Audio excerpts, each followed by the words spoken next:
Welcome to the Crush It in Sales podcast. I'm your host, Melinda Van Fleet. This podcast focuses on the intersection of sales, leadership, and personal development. Now let's get ready to dig in and crush it. Hi, everyone. I hope everyone is doing the best that they can out there. I know it's a little crazy, but I still wanted to do my podcast, and I wanted to talk about something that just continues to always amaze me.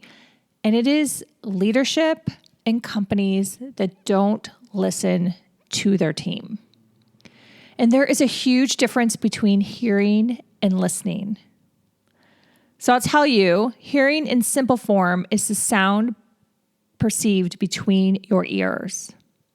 But when you listen, you are focusing, you are paying attention, you are remembering, you are processing, you're making changes, or you're taking action as a result. And it just constantly shocks me how many companies don't listen to their team. I was recently made aware of a company that put a last minute call on the calendar, and they had their own agenda they must have thought of behind closed doors, and it doesn't make any sense. And what happens then is you have some team members that speak up, that have the courage to speak up, and I commend them. And then you have some team members that aren't going to, because in their hearts, they probably know that, you know what, this leadership team is not going to listen and nothing's going to change. So why should I bother? And I kind of commend them too, because I get it. And they might be afraid to lose their jobs, rock the boat, piss off management, whatever. And if they know nothing's going to change, again, why bother? And this is a common occurrence happening out there, not only in corporate America, but in small business too. I see it all the time, and I hear about it all the time. I also was just made aware of an email that was sent out, and same thing, just full of rhetoric jargon. I sometimes feel like companies are acting like politicians, where nothing's really making change or getting done or listening. They're just spewing off their own thoughts of things they thought of behind closed doors. Oh, this is what we'll have them do. And then nothing really makes sense. And then they wonder why their business isn't great. And they wonder why their team is really unhappy. Or maybe they don't.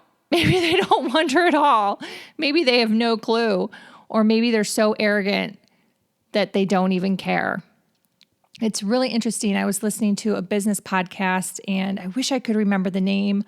I honestly didn't have time to dig and try to find out, but the gentleman on the podcast is an author, and he wrote a book, and I don't think it's mentioned in the book, but in the podcast, he did say that, I think it was Bill Gates, someone really big, and I'll have to do some digging once I get a moment. But the thought process is basically that arrogance is what will end up killing your company. So the more arrogant you are and the more you're not listening to your team, the more your business is going to decline.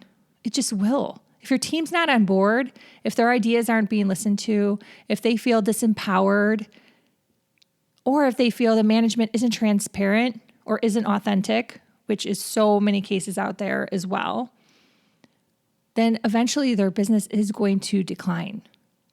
In so many instances, I can even personally backtrack and go, you know what, that was brought up like 5 years ago. Totally saw the writing on the wall for that one, and the company did nothing to pivot or change or improve or solve the situation, and now they're feeling the results of that. Now they're feeling what I called out was going to happen, or even other team members in various companies have called out to what was going to happen. So listen to your team, ask questions. Don't just have calls where people are just spewing off, this is what you need to do, and you need to be doing it, because that doesn't work. Maybe that worked in the 80s and 90s when I was starting my corporate career, but nowadays it doesn't. I'm a Gen Xer, and the generation younger than me, they're smart. And they kind of figured out when I was in corporate America that long hours and just being told what to do versus collaborating really isn't the way to lead a team. And now I definitely feel that the other generations are catching up to that and have caught up to that, actually. And now the leadership needs to change as well. And the more and more people are aware of that, the better your team and your business will be. So listen to your team. Ask questions. Have brainstorming sessions. It's only going to help your business. It's only going to help retention and your team to feel like they're just part of the company and that you all care and you're in this together. So that's all I've got for today, just short and sweet.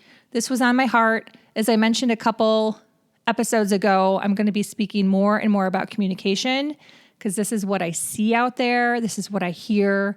This is what I've learned and seen in over 25 years of corporate and sales experience. And this is what needs to be said. So I hope it resonates with you, whether you are a leadership and can see this within your company and look to change, or maybe you are in sales yourself or in a similar situation and are hoping that your company changes and are trying to work through some things.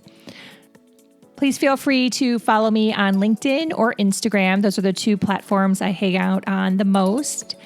And my email is melinda@melindavanfleet.com. Till next time, I hope you crush it in sales. Thanks for listening.